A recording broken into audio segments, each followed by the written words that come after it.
lecture we continue the discussion on cell formation using sequence of parts. So, in the previous lecture we looked at this matrix where we have 6 rows for 6 machines and 8 parts, and the incidence data is given in the form of the sequence of visit of the machines. For example, part 1 visits machines 1, 3, 4 and 6, but in the order machine 1 first, followed by machine 6, then to machine 3 and then to machine 4. So, the 1, 2, 3, 4 would tell us the order in which each part visits the machine. We also saw the difference between an intercell move, particularly when we consider the sequence data, versus intercell move when we consider the binary data.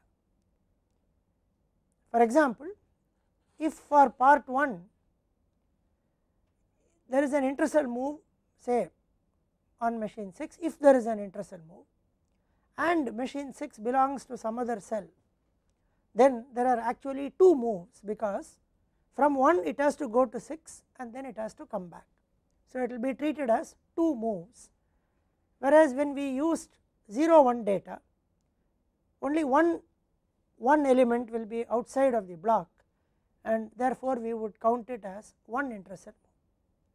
So, the intercell move computation becomes different when we consider sequence data. So, we also saw some aspects of a mathematical formulation to solve this problem in the previous lecture. So, we define Cij to be the number of parts that visit machine j immediately after visiting machine I, or visiting machine I immediately after visiting machine j. Xij will be equal to 1 if I and j belong to the same group.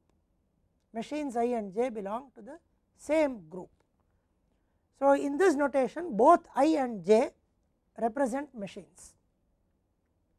So, Cij is the number of parts that visit both. More importantly, visit I immediately after visiting j, or visit j immediately after visiting machine I. If we consider this incidence matrix, particularly if we look at similarity between machines 5 and 6, parts 2, 3, 7 and 8, all of them visit both 5 and 6. Now, 2 visits 6 after visiting 5, so it contributes to the Cij. 3 visits 5 after visiting 6, so it contributes. 7 visits machine 6 after visiting immediately after visiting machine 5, so it contributes, and part 8 visits machine 5 immediately after visiting machine 6, so it contributes to the Cij. Whereas, if we take 1 and 4, machines 1 and 4, we would see that part 1 visits both machines 1 and 4, but it does not visit them immediately after visiting the other, therefore, it does not contribute to C14. Part 5 also visits both machines 1 and 4, but it does not contribute to C14 because it is not visiting immediately. Same with part 6. So, even though we have 3 parts that are common, the C14 will be 0 because there is no part that visits 4 immediately after visiting machine 1. Now, the formulation is to minimize double summation Cij into 1 minus Xij. Now, let us find out what we attempt to do by minimizing Cij into 1 minus Xij. Now, when we have a large Cij, it means we have machines I and j where a large number of parts visit I immediately after j or j immediately after I. So, it is desirable that I and j belong to the same group, because if I and j belong to different groups, then there will be 2 intercell moves for every Cij calculated. So, it is preferable that they belong to the same group. Now, Xij is equal to 1 if they belong to the same group. 1 minus Xij will become 1 if Xij is 0 and if they belong to different groups. So, Cij Xij into 2 will be the number of intercell moves that can happen when I and j belong to different groups. So, we want to minimize Cij into 1 minus Xij. So, the objective function essentially tries to minimize the intercell moves or tries to put machines that have large number of parts visiting them immediately after each other into the same cell. That is what it achieves to do. Here we have not fixed the number of cells. The formulation, none of the decision variables, Xij is the decision variable. Xij does not talk about the number of cells that we wish to create. There is no P or any such number which tells given input which tells us the number of cells. Therefore, we need to restrict the cell size so that we have a certain minimum number of cells. For example, if the number of machines is 6 and if the cell size is 4, then it will have 2 cells. So, one of the ways of creating more than one cell is by restricting the number of machines in a cell. Otherwise, it will lead us to a trivial solution where all the machines where there will be only one group, all the machines will be in that group, all the parts will be in that group and the intercell move will be 0. Now, we do not want that to happen, therefore, we restrict the cell size. So, the first constraint which is sigma I equal to 1 to k minus 1 x I k plus sigma j equal to k plus 1 to m x k j is less than or equal to n minus 1 will restrict the number of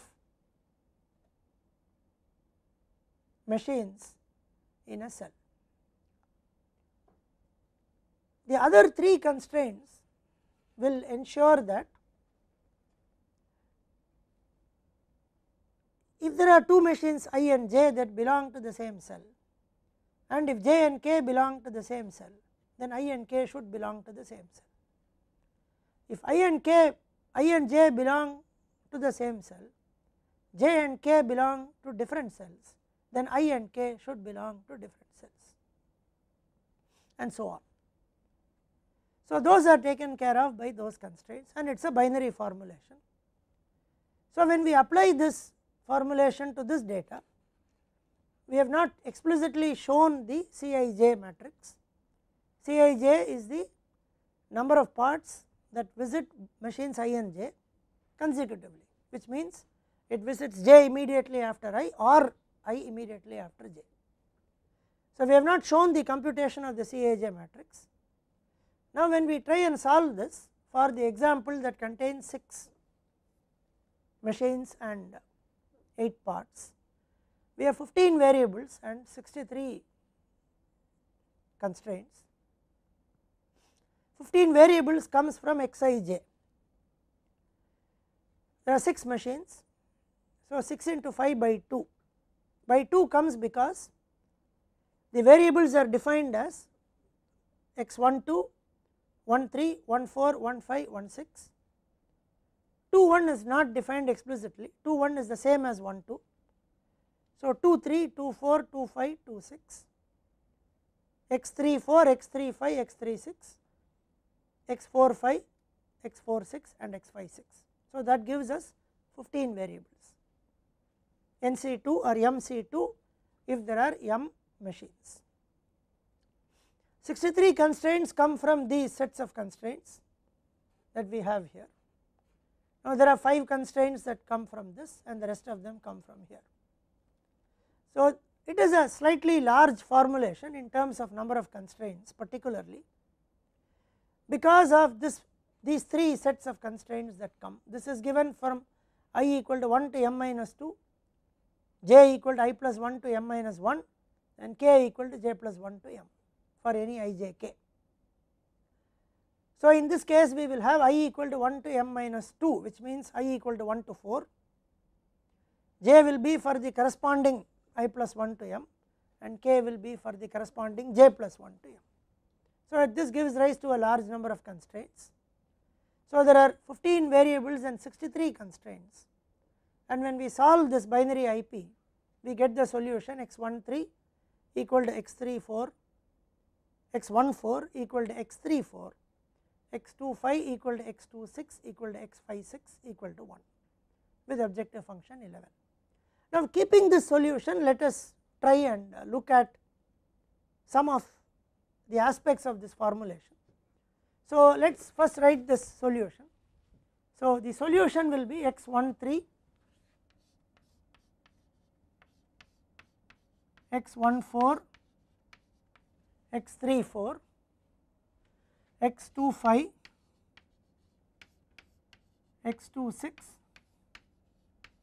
x56 equal to 1. So, the final block diagonal structure is shown here. So, we have 1, 3, 4,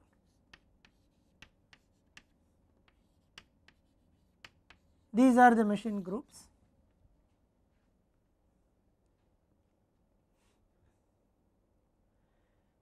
Now, we take part 1 visits machines 1, 3, 4 and 6. So, it will go to this part 1, 1, 3, 4 and 6. So, it will contribute to only one intercell move, because it will finish 1, 3, 4 in the first group. After that it moves to the second group. So, one intercell move. Part 2 visits 2, 5 and 6. So, part 2 does not involve any intercell move. Part 3 visits 5 and 6, they are in the same cell, does not involve an intercell move.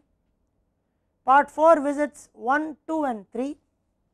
Part 4 will go here, but it first visits machine 6, then comes to 1 and 3. So, it starts here one intercell move to 1 and 3 and back. So, plus one intercell move. Part 5 visits 1, 4 and 5. So, part 5 will be here, but visits machine 1 first, machine 5 and then machine 4. So, machine 1, then machine 5 and then machine 4. So, creates 2 intercell moves. Part 6 visits 1, 2, 3, 4, 1, 2, 3, 4. So, creates 2 more intercell moves. Part 7 visits 2, 5 and 6. So, part 7 visits here and part 8 also visits here. So, with 6 intercell moves it has.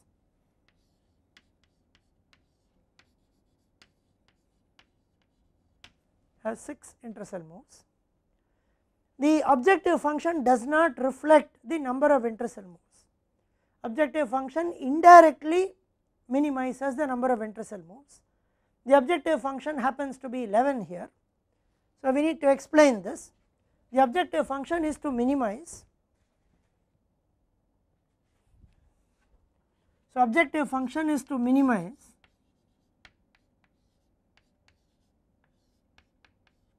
Cij into 1 minus Xij. That is the objective function. So, when we expand this, this objective function will become C12 x12 plus C13 x13 plus C14 x14 plus C15 x15 plus C16 x16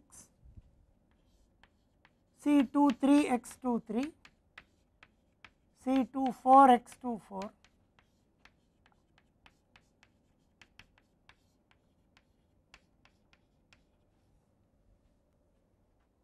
actually it is C13 into 1 minus x13, sorry. So, all these will be written as 1 minus x12, 1 minus x13, 1 minus x14, 1 minus x15, 1 minus x16, 1 minus x23,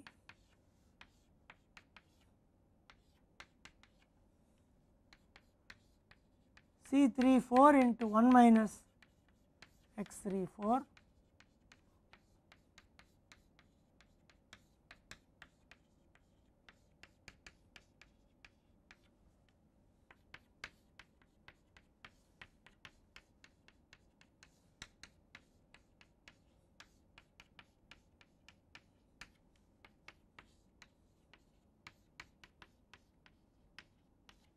so this is the objective function when expanded, there are 15 terms. Now from the solution we understand that x13, x14, x34 are 1. So this will be 0, 1 minus x13, x13, x14, x34 are 1. So these terms will become 0, 2 pi, 2 6 and 5 6, 2 5, 2 6 and 5 6 will go. So there are 9 terms in the objective function that will now contribute to the objective function. So in order to find the objective function value, we need to look at C12, C15, C16, C23, C24, C34, C35, C36,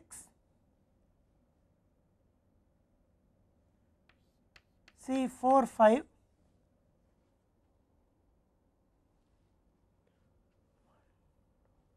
one 5, 1 6, 2 3, 2 4, there is no C3 4, 4 5. So these are the things we have to compute. So these will add to the objective function. So we go back to the initial matrix. Now we see that C12.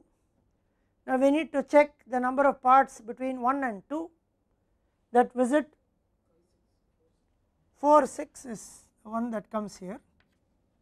So C12, we go back to the first 2 rows and we realize there is actually no part that visits 2 immediately after 1 or 1 immediately after 2. The only common part is 6, they do not visit. So this contribution is 0. We look at 2 3, there is only one common part which is 6. Once again it does not visit immediately after each other. So this also contributes to 0. So 2 4, there is one common part which is 6 again, and part 6 visits 2 immediately after visiting 4. Therefore C24 will contribute to 1. C15, we do not have a common part between 1 and 5. There is no common part, there is one common part between 1 and 5 which is part 5, and it visits 5 immediately after visiting 1. Therefore this contributes to 1. We look at 3 5,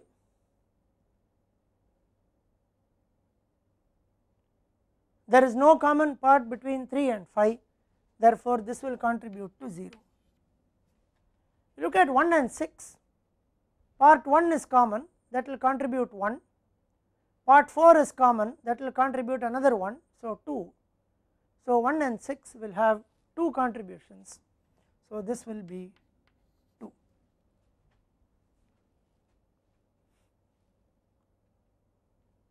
Three and 6, part 1 is a contribution, so it contributes 1, part 4 is common but does not contribute, so this contributes 1. 4 and 5, 4 and 5 have one contribution, part 5 is common between 4 and 5, and part 5 visits 4 immediately after visiting 5. So, the contribution is 1. 4 and 6, part 1 is common but does not contribute, and there is no other thing, so it is 0. So, the sum of these contributions is actually 6, 1 plus 1 2 plus 2 4 plus 1 5 plus 1 6, which actually gives us the number of intercell moves. So, this formulation essentially tries to minimize the number of intercell moves. Let us also try to understand the constraints and see how this solution satisfies all the constraints. So, the first constraint is sigma I equal to 1 to k minus 1,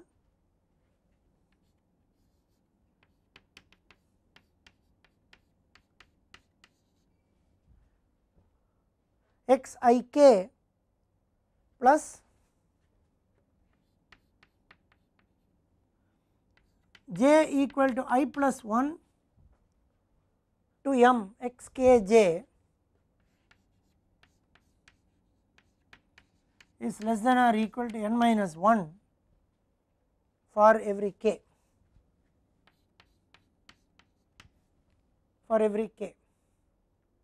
equal to 1 to m, which means there are 6 machines in this formulation. I equal to 1 to k minus 1 x I k plus j equal to k plus 1 to m, j equal to k plus 1 to m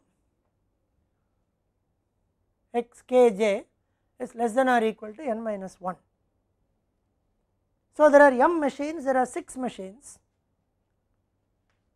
So, there will be 6 constraints. So, let us take the first constraint and try to explain what actually happens. So, when k equal to 1, this is for every k equal to 1 to 6. Now, for k equal to 1, this term does not exist. So, only these terms will exist. So, for k equal to 1, it will become x 1 2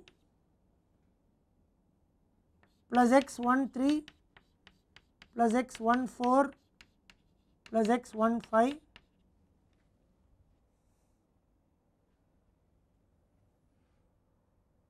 plus x 1 6 less than or equal to 2.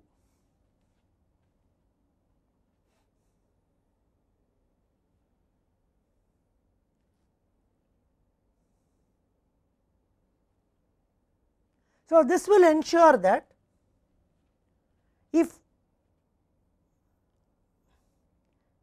one of them, if one of the xij's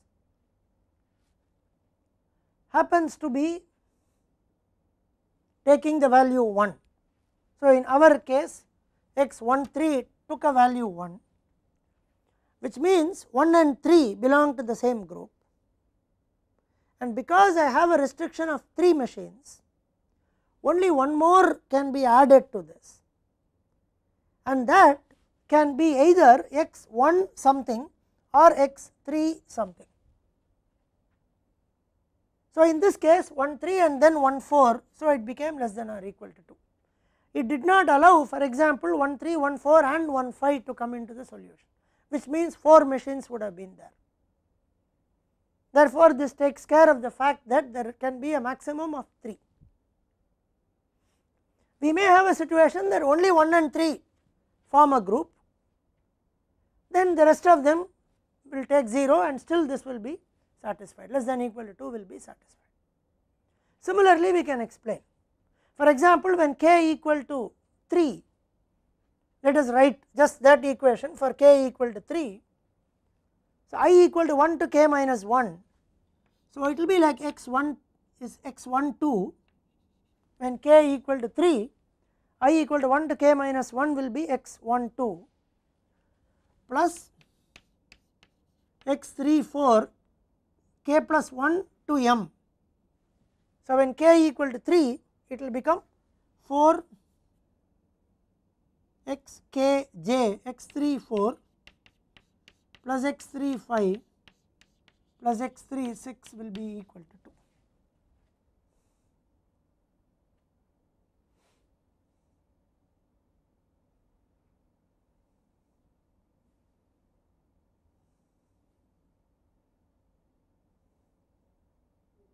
I think this should read I equal to 1 to k. I equal to 1, this becomes if in k equal to 3, x I equal to 1 to k equal to 3. So, I equal to 1 sigma I equal to 1 to 2. So, there are 2 terms. So, x 1 3 plus x 2 3 plus x 3 4 plus x 3 5 plus x 3 6 is less than or equal to 2. So, there have to be 5 terms in each constraint. Now, this will ensure that if 3 has been grouped with another machine which has a lower index than 3, that also comes into the picture, plus machines that are grouped with a higher index than 3. So, if we take this constraint and look at this solution, 1 3 is 1, 3 4 is 1. So, it satisfies with less than or equal to 2, which again indicates that 1 3 and 4 belong to the same group. This also satisfies that. So, similarly we can show that the first constraint ensures that the cell size is restricted to something. The next set of constraints we will just show through one instance. The next set of constraints, which are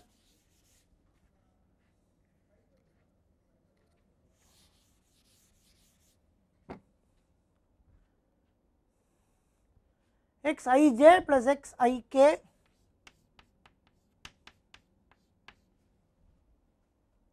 minus x j k less than or equal to 1, x I j minus x I k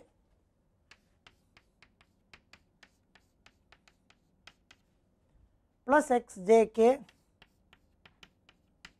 less than or equal to 1, minus x I j plus x I k plus x j k less than or equal to 1. Now, let us try and explain this. Now, we want to show two or three things through these constraints.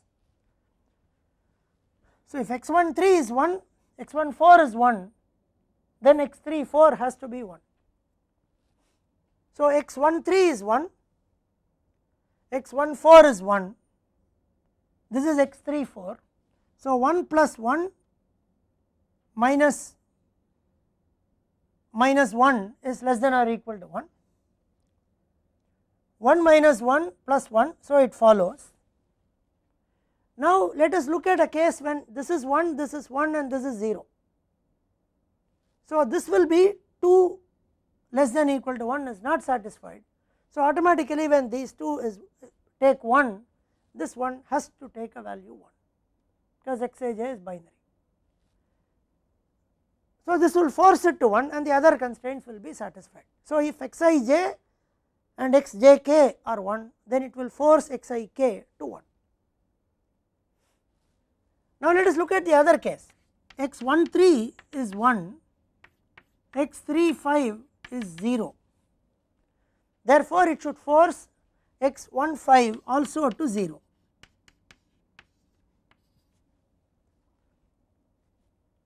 So, 1 plus 0, 1 plus 0, this should force x 1 5 to 0.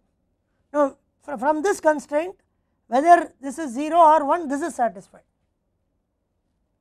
So, 1 minus 0, 1 minus 0, which is 1. So, this will force xjk to 0, otherwise this will become 2. So, this constraint will take care of that. So, in a similar manner, this will also ensure finally that if xij is 0, if x 1 5 is 0, x 2 5 is 1. So, this will force x12 to 0. That will be taken care by the third constraint. So, these constraints put together for every ijk will ensure these conditions, that if xij is 1 and xjk is 1, then xik is 1 and so on. So, this is how this formulation works. Now, this formulation is very good in the sense that it provides an optimal solution. Its objective function value indicates the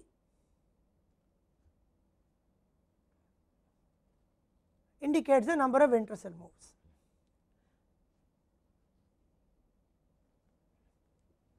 Now, the limitation of this model is that when we considered a matrix with 6 machines and 8 parts, we have 15 variables and 63 constraints. So, the number of constraints grows, particularly because the number of variables also increases, but the number of constraints grows because of the 3 constraints for every pair. So, what happens is, when we have a large number of machines, the number of constraints becomes very large. So, if it is possible to solve the binary IP and get the optimum solution,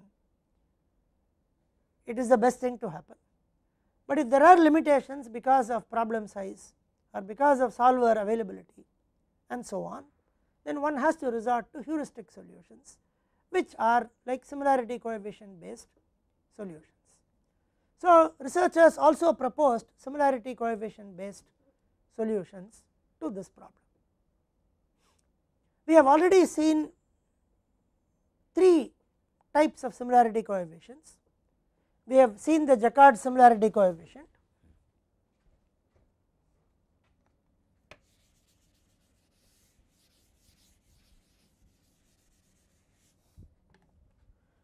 so for binary data we have seen the Jaccard similarity coefficient. We have seen a similarity coefficient which uses only the 1-1 pair, and then a similarity coefficient that uses both 1-1 pair and 0-0 pair, which you can call as similarity 2. This could be S1 and this could be S2. And we also saw that this is related to distance.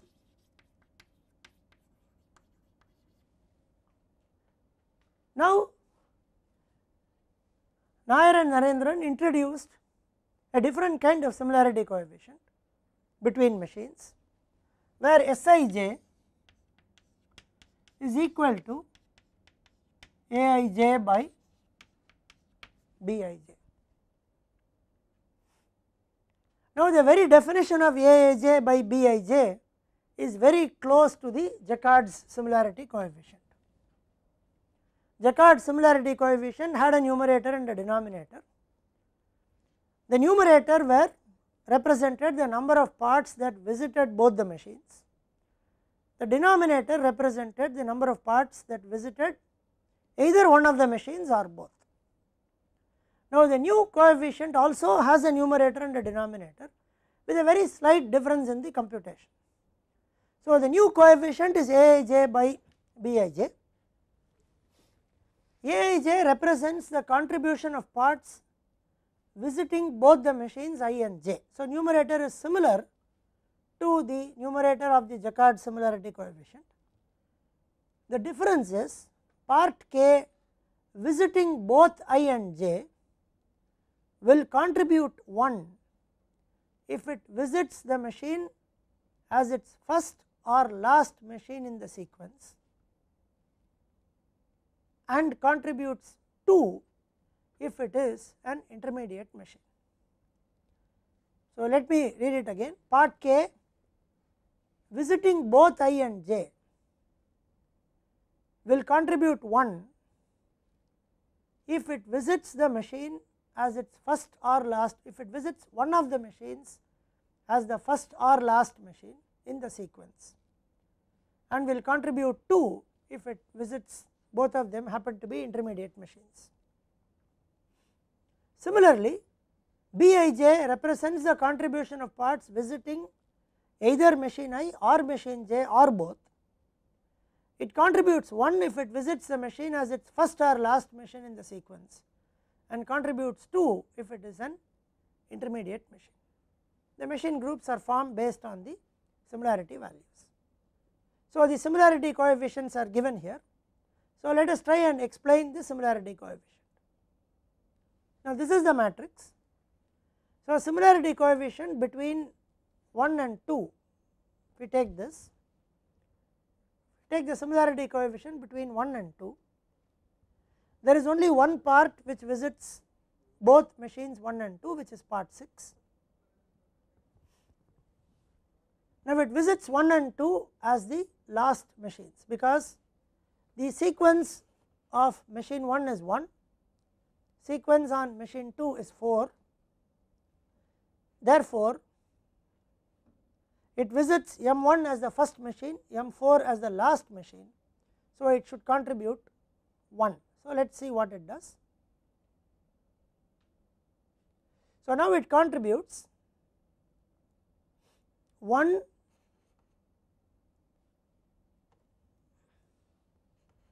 this is common.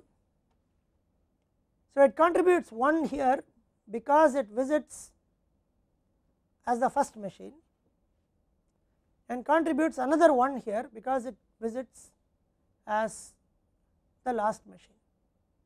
Therefore, it contributes 2. Numerator contribution is 2. Denominator is if it visits the machine either as either one of the machines or both the machines. So, if we take machines 1 and 2, parts 1, 2, 4, 5, 6, 7 and 8 visit them. So, this will contribute 1 because it is visiting as a first machine. This contributes another 1. This will contribute, it is visiting as an intermediate machine. So, this will contribute, so this contributes 1, this contributes 1, the denominator is 2 by 9. So, the contribution of the denominator is 9. So, let us go back and check 2 from here, 3, 4, 5, 7, 8 and 9. So, it contributes 1 because it is the first machine, 1 as the first machine, contributes 2 because it visits this as an intermediate one. So, 1 plus 1 2 plus 2 4 plus 1 5 plus 2 from the numerator 7, 1 8, 1 9. One contribution is 1 because it visits M2 as the first machine. So, the similarity coefficient is 2 by 9. Let us explain another similarity coefficient, say between 5 and 6.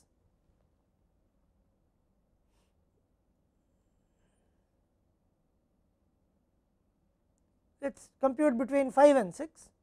The value is 11 by 16.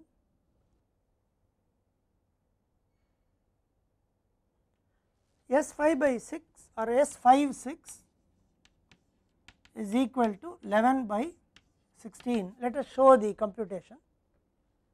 So, we consider machines 5 and 6. The common parts are parts 2, 3, 7 and 8.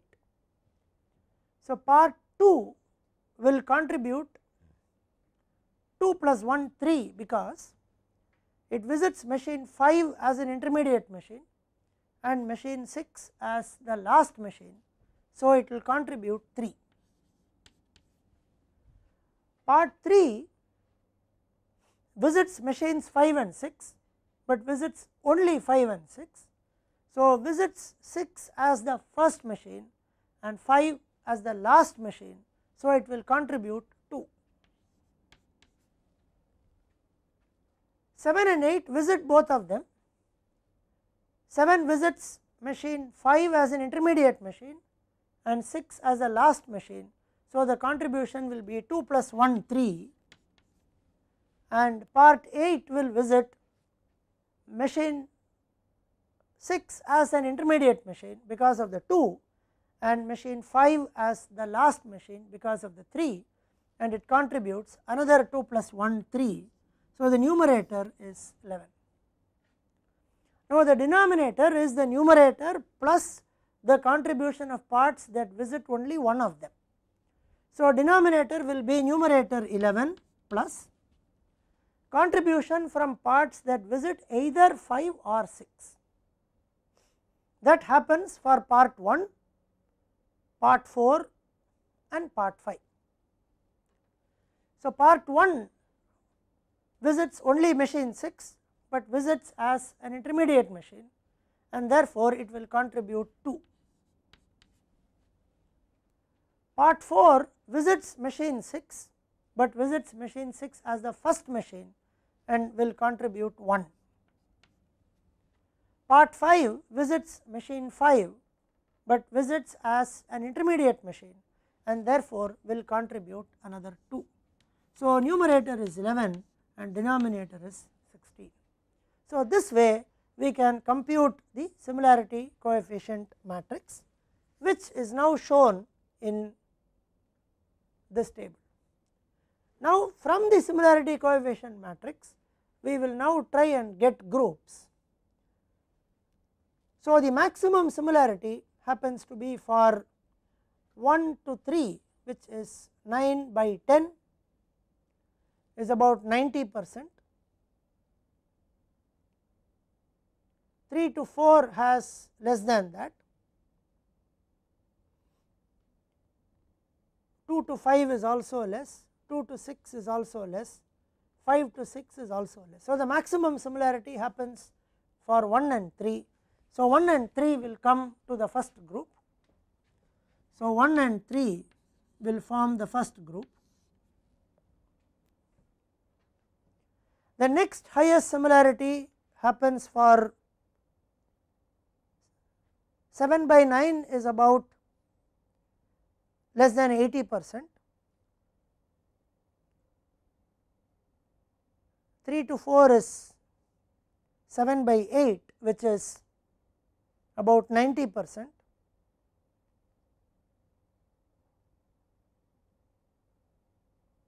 to 5 is 75%. So, 3 to 4 will be the next one with 7 by 8. So, 4 will join 3. The next maximum will be 2 to 5 is about 75%, 8 by 12. 5 to 6 is less than 70%, 2 to 6 is also less. So, 2 to 5 is the next highest. So, 2 to 5 will form another group, will form the second group, and we will add 6 to it. So, 2, 5, 6 will come here.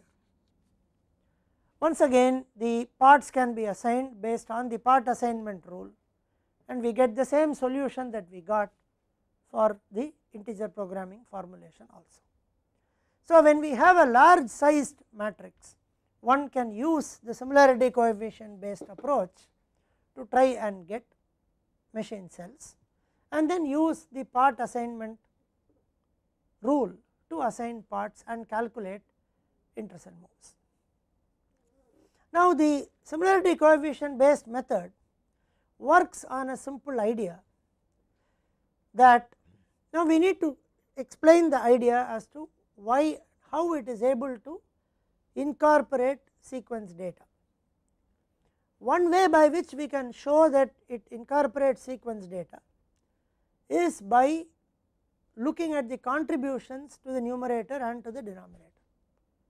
So, there are parts that contribute 2 to either the numerator or the denominator, 2 plus 1. Earlier it was contributing only a 1 to a numerator or a denominator when we used only Jaccard's similarity coefficient. Now, we also need to understand how that 2 is going to help us. So, if we look at this matrix and let us say we look at 3 and 4, which had the we look at 1 and 3, which had the maximum similarity. If we look at 1 and 3, the ones that have maximum similarity, we would get Let us compute the similarity for 1 and 3, or we can even show that let us say 5 and 6 actually belong to the same group. So, 2, 5 and 6. Let us show this 11 by 16 and how it helps. So, if we take 5 and 6, we realize that the higher value of the numerator came through the contributions of part 2, part 7 and part 8. All these parts contributed a 3, which meant that 5 and 6 are particularly through this, they are visited as 2 consecutive machines. So, when you have 2 consecutive machines, their contribution will be large.